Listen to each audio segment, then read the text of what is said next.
future.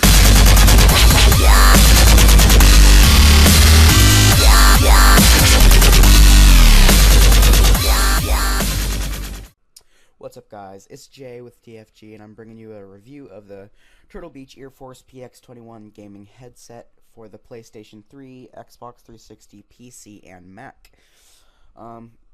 I've had this headset for a little bit over 3 months, and I gotta say there are a couple different things that I like and don't like about this headset. Now, we'll start with what I do like about it, and then we'll move on to the bad parts about it. Trust me, there's gonna be several pros and cons about this headset by the end of this review. Now, I've had this headset for a little over 3 months, and it broke already. The left and right ear cups, they make no sound. I don't know why this has happened, but I'm in the process of sending them in, and hopefully we'll get that sorted out, and I can start using them again for what they're intended to be used for.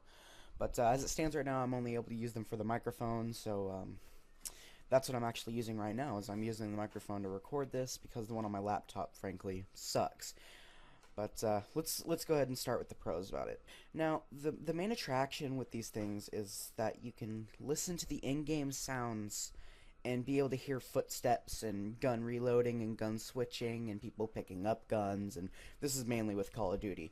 But and that's the main attraction, and you can hear people throwing grenades, you can even hear the characters in the game talk. That's all fine and dandy, but what most people don't understand is that they think these headsets give people such a gigantic advantage, and it doesn't. It really doesn't. It's don't get me wrong, it's really, really good. Like, you have an advantage with this, but you don't have. It doesn't turn you into fucking Rambo, okay? You can hear footsteps, but at times it's a little bit hard to determine where exactly they're coming from. You can hear people cocking and throwing grenades and all that jazz, and again, it's a little bit hard to determine where they're coming from. But say you're in a room and you're surrounded by enemies, and you have to use the headset to listen for their footsteps and determine when they're coming in. This is where it excels. When you are in certain positions where you're waiting for people, well, camping, I guess you could say that's camping, but when you're waiting for people to come into your room so you can take them out, that is where it excels. It's not gonna tell you exactly where they are. Like, that's not gonna happen. That's not what it does. It amplifies the game sounds, makes them louder so that you can hear them more easily. It's not gonna instantly, your brain isn't gonna instantly figure out, okay, he's to my left, or okay, he's right behind me, 4 feet behind me, or something. That's just ridiculous. It does. It helps a lot. It really, really does. You can hear people throwing. Like throwing knives and frag grenades and semtexes. You can hear them clicking or beeping or chirping as they hit the ground. You can hear freaking throwing knives fly past your face. But that's cool and all, but it's not really that helpful. At times, it's helpful. It can give you that little edge, but even then, it's not all that. I mean, don't get me wrong. This is a really good headset, and I love the headset despite the difficulties I've had with it. It's not what people think it is. For instance, in a private match, it'll be like a 1 versus 1 or something, and somebody does really good, and they'll get accused of having a headset, and that's ridiculous. I mean, it really, really is. Because for one, even if he did have a headset, he really wouldn't have that much of an advantage on you. It's so stupid what people think of these things. They think they make you God or something, and that's just retarded. It ups your game, but anything can up your game. And HDMI cables can up your game, and turning up your speakers can up your game. I mean, getting a little bit closer to the TV can up your game, and anything can help you. Moving away from the more technical side of things, the mic, going back to the more technical side of things, but the mic is really, really good. It's really high quality. I love the mic on them. I love the sound with them. It makes music, even like just music, not even game sounds, but it makes music sound amazing. It makes movies and things sound amazing. You can turn up the bass so things sound just all around better, and I love these headphones. But more seriously, now we're moving away from the technical part. They actually have a full ear cover padding that is just so comfortable. It'll make your ears sweat because it gets hot when you're wearing them for an extended amount of time. But and people have said that they're so comfortable, and really they are comfortable, but after a certain amount of time. See, when you first get them, it's like it feels like they're squeezing your head. And in all honesty, it hurts if you keep them on for too long. But aside from this, it's very comfortable once you get used to them. If you play for just like say 3-4 hours at a time, yeah, it's gonna hurt a little bit. But even still, it'll go away quite quickly. It's nothing it doesn't cause any permanent damage, and it doesn't hurt like pain. It's not super painful. It's just a little sore. You can adjust the position of the ear cups on your head. You can either draw them in. Let's see if I can get a little. I don't know if you heard that or not, but you can extend them and you can retract them, and you just make it a little bit more comfortable, and it's really, really awesome. I love these things, as I've said a million times already. Even when they're not on your head, you can just put them around your neck, extend them, twist them, and they're really just comfortable just laying around your neck. Now moving on to the cons. For one thing, the cord is so ridiculously long that it's so long that it's almost heavy.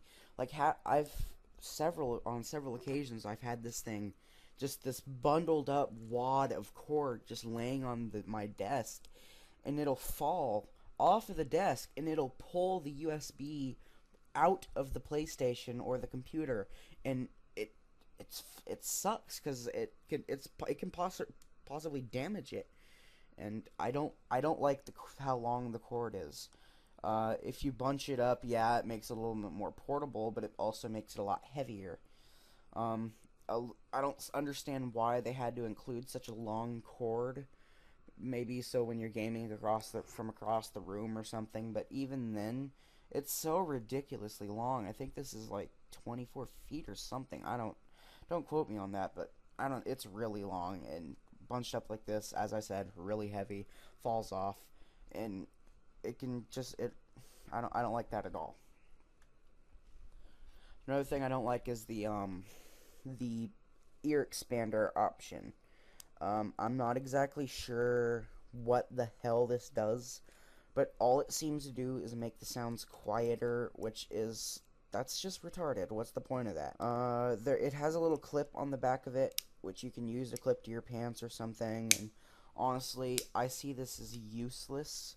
I mean, honest to God, I feel it's useless because I'll try to, like, clip it onto my shirt or something, and it'll end up, like, twisted, and the controls are facing away from me, and I have to move it manually, find the right controls, and adjust them when I want or need to, and that just totally defeats the purpose. Another thing that I really can't stand is they seem to not work like they're supposed to. Like, they say, like, these are gaming headsets. They're expected to go through quite a bit of use. I mean, these are for the hardcore gamers. They're not for every Sunday or something gamers. No. That's not what these are for. These are for people who are into the more competitive side of gaming and want to do better and play this game a lot. They should last longer than 2 months. That's exactly how long this headset lasted. I bought these at GameStop for $60-something. $60 for a gaming headset, and it broke in 2 months. 2 months. That's just pathetic. Not gonna lie. The same thing happened to Dom. Like where I have both of mine are broken, he only had one side, and that's how mine started out. But it got worse, and then eventually it got to this point where neither of them work. But so he sent them in, which I'm also planning to do, like I said earlier in the video. He sent them in to the Turtle Beach company. He had to pay for the shipping fee, and they sent it back, and I think 3-4 weeks later, they're broken. A brand new headset, broken again, same problem. Like, I don't understand why that is. Maybe it's the wiring, maybe we got a bad bunch, but really they know that these are going to be put through so much use. It almost seems like they're trying to get us to spend more money on this headset than what we originally had, even though it doesn't even benefit them in any way. That's what it feels like right now. I've heard of so many cases of the same exact thing happening. I don't understand why. I honestly don't give a shit. I want them fixed, and I want them to last like they're supposed to.